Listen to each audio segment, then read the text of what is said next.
Alrighty, just wanted to make a quick video before the spray foam goes in. We got everything done, rough in, inside.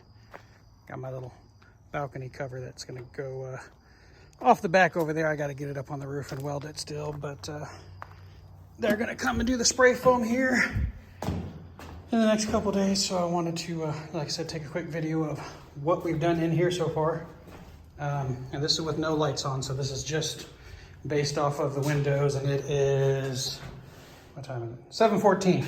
So sun's going down already, but as you can see, we still got quite a bit of light in here. So this is gonna be the kids' bedroom. Like I said, got everything roughed in. Both bedrooms, the beds are gonna be up in the air. Let's get this focus there. There we go. So as you can see up here, we got a outlet, and then there's a light switch up here. I got everything covered in plastic, but you can turn the lights on and off there, or of course here when you enter the room. So his bed's gonna be fixed at a certain height, so I put his outlets, basically about 18 inches above where his bed's gonna be, and then he'll have a futon underneath, so if anyone comes and stays over. Then out of his room we walk out, and we have the bathroom. There's the bathroom vent. I got a huge vent. And actually, whenever it gets hot in here, I was turning that one vent on, opening the doors, and it would suck all the heat out of here. But got the walk-in shower right here. It's a 32-inch shower. Got all the plumbing installed. Don't have any of the holes cut, of course, like I said, because we're going to spray foam underneath the walls and the ceiling. So right now we just got everything roughed in and everything covered in plastic, so it doesn't get spray foam on it. I still got to put paper down on the floors. But then so you got his bedroom, bathroom, walk down the hall, and you come into what is going to be the kitchen area. So we're going to have stovetop, sink, and we're going to get like a little 18-inch dishwasher to stick right next to the sink. And then cabinets, still contemplating whether we're going to do a microwave hood type thing over the range or what we're going to do there. But the fridge is actually going over here, so I had the water line come up and over and pop out down here. So basically we're going to have a water filtration system for drinking water that's going to go to the fridge for ice, and then we're going to have a little coffee bar right here that'll also have a little, basically filtered water outlet right there. So, and if you notice, I put these pieces of metal across here. Anywhere I'm going to have countertops. So the kitchen, bathroom, and then over here, where, like I said, I'm going to have a small counter over there for the water filter, coffee maker, etc. And then basically we go from kitchen into this will be the living area. Sorry, I got a big scaffolding taking up most of the living area right now. But couch will go, basically right here behind the door. There's your back door, front door, and then over here we have our master. Now in our master, it's going to be a little different.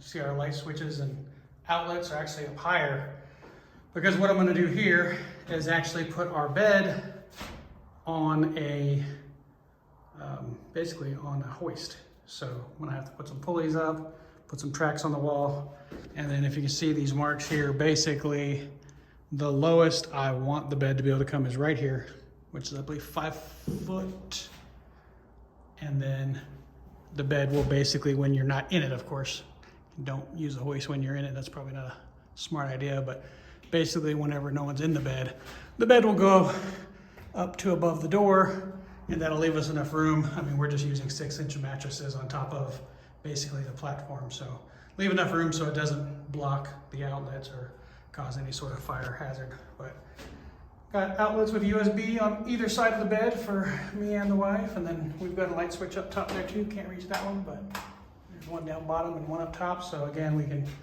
don't have to climb out of the tree house, if you will, to turn the lights on and off. And then this door leads out to our balcony, which again, I haven't finished that yet, but like I said, we'll have a balcony access out our master bedroom, so a little private balcony. And then I did put an outlet up there because basically right here, I'm still building the hoist mount. I got the corners braced up with some larger steel.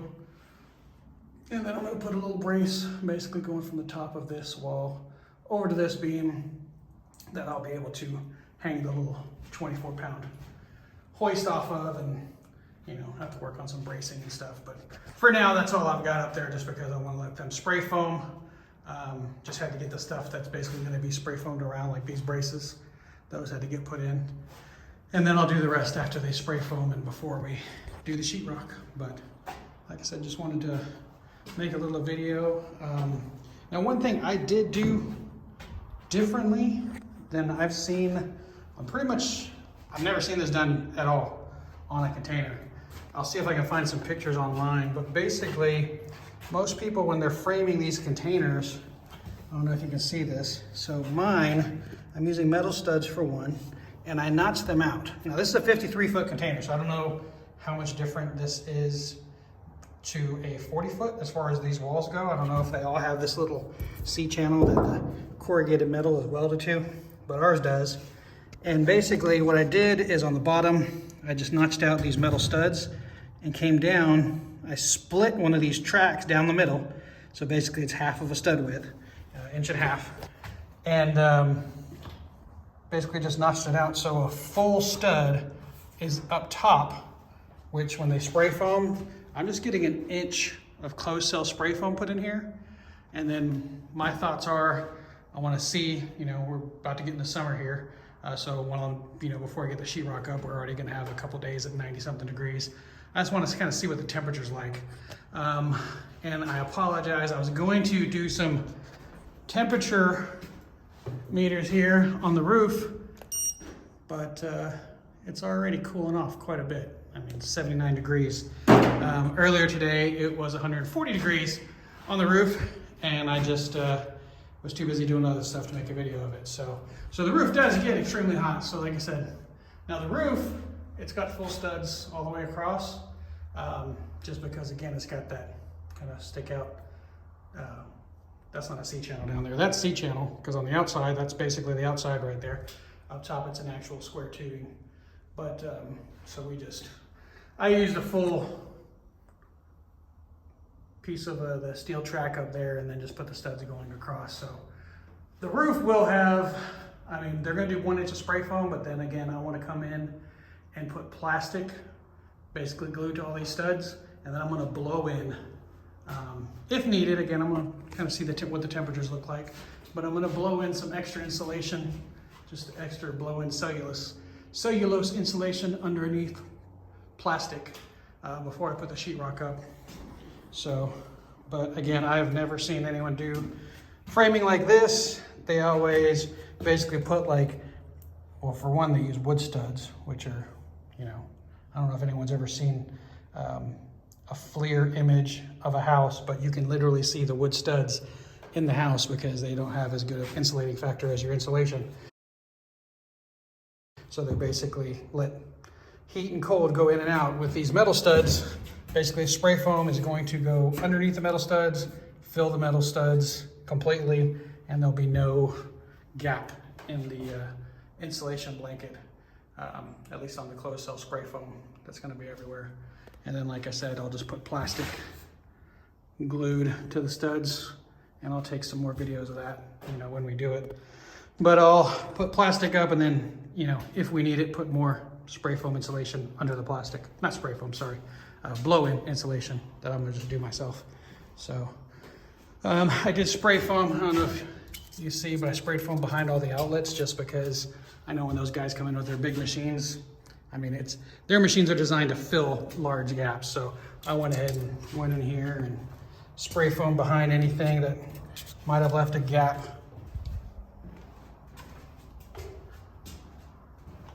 But that's about it. Can't think of anything else I did that might be different. The big thing, like I said, is these studs. Most people will put wood studs on the outside of that C-channel. So basically you got 4 inches on either side of your wall. So you're losing 8 inches right there. Plus this is 2 inches deep. So they're basically losing what? A foot of interior space in their container. With me, I'm losing 1.5 inches compared to their 4 inches. And same thing over here. I'm losing only 1.5 inches compared to their 4 inches. So I'm basically roughly gaining 1/2 foot. So using half the space for my walls. And I really don't think it's gonna make that much of a difference on the insulation factor, since I'm, like I said, using spray foam, and then may or may not, just depending on temperature-wise, what it feels like in here. I know on my well house, I spray foam that myself, and yeah, I couldn't tell you whether there is a solid inch everywhere or not, because again, I did this myself, and I'm not a professional. But I mean, I can tell you when I go in there during the summer, when it's 100-something degrees outside, it is 20 to 30 degrees cooler in there with just my, how do you say it, just very slight spray foam over everything. I mean, there's probably a couple places in my well house where I can see the metal still on the metal building. But that spray foam is amazing. So we'll see how it does in here.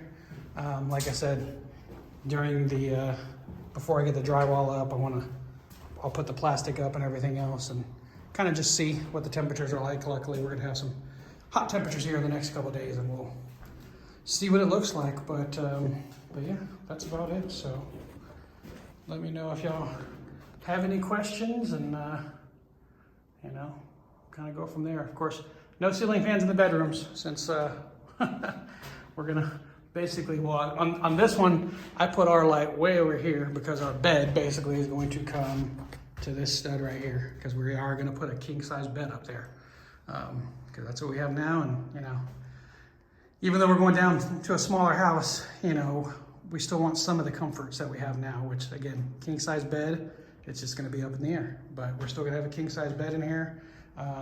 Basically, we're gonna have, you know, each one of us has a dresser, and so the dressers will go right here.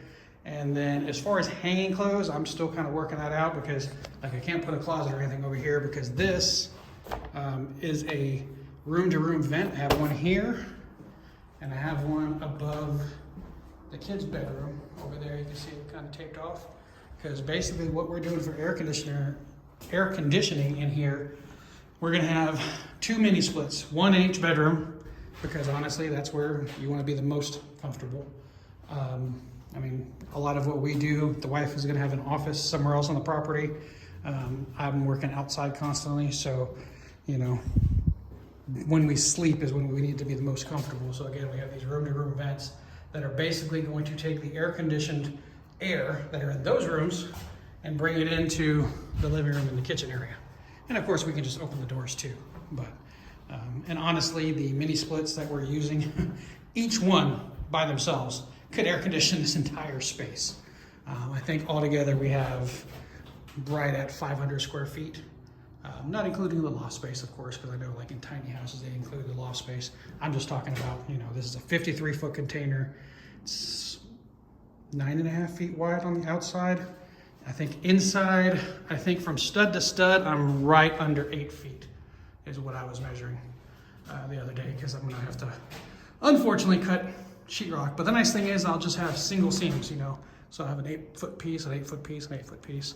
So there won't be that many seams, but I will have to cut each one, because again, this entire roof is right under 8 foot.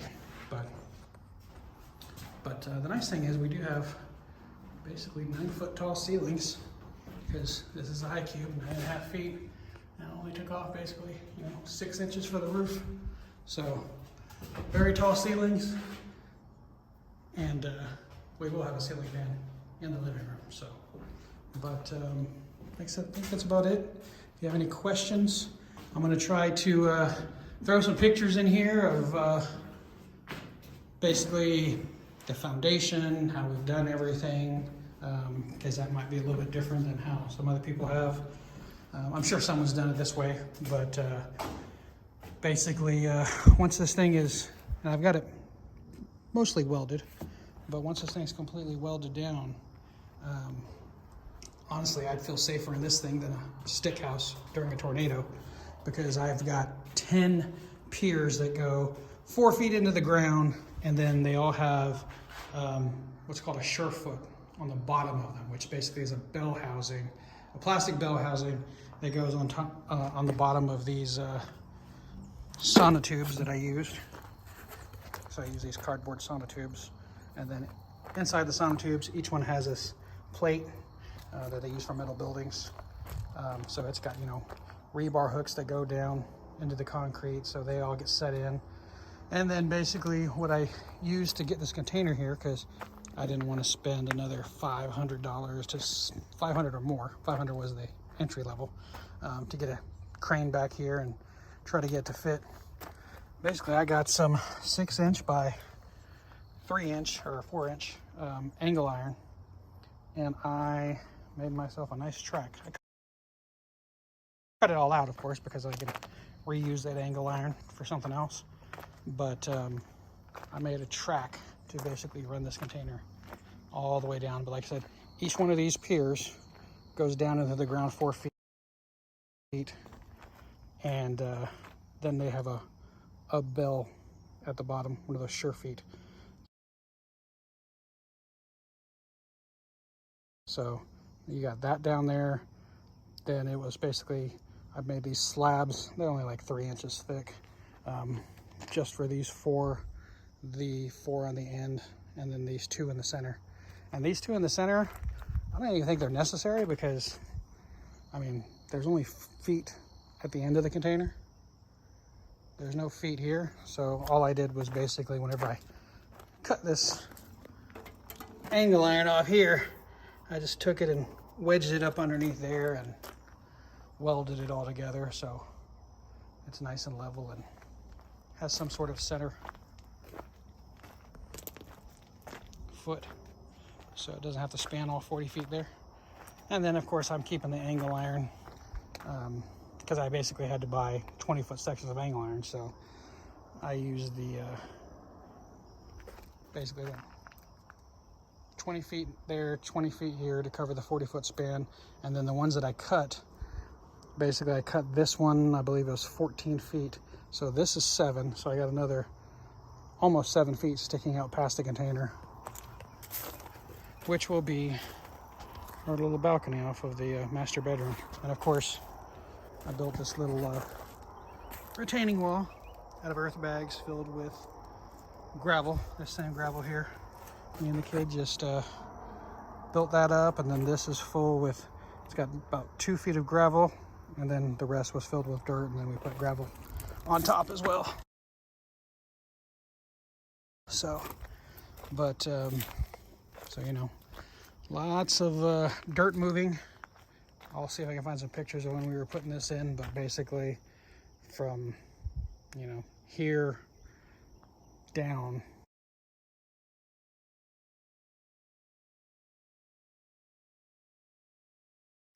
it was almost completely dug out to the bottom of that wall. So then we had to come in and put the wall in, build it up, and then re-dig out for the 4 piers, put those in, backfill with, they've all got gravel backfilled for most of it, and then dirt in between. So like I said, this thing is, once it's all welded down, it's probably not going anywhere anytime soon. And then underneath, I don't know if you can see down there, I'm actually going to dig out probably about a 10-foot section between these 2 feet. That's going to be our, kind of like a basement, but our utility room, if you will. So the way we're doing the water is our shower and the bathroom sink are going to go down into a gray water, a big IBC tote that's going to hold gray water. And then the kitchen sink will be, it's basically considered black water. So it's going to go into a 55-gallon drum along with, you know, dishwasher and such. And then that will get pumped. Once everything's said and done, it'll get pumped out. In water, we're going to have a constructed wetland right here. It's not going to be the whole thing. I just, in order to get, you know, this tractor in and clean the dirt out, I can get the excavator down in here, I basically just dug it all the way out and dug it all the way this way so I can dig underneath with the excavator. But basically we're gonna have a constructed wetland, which will basically be like a 20 to 24 foot long section that will have, again, these bags. We'll build a wall here, a wall on the end, and then we'll backfill from basically the container over.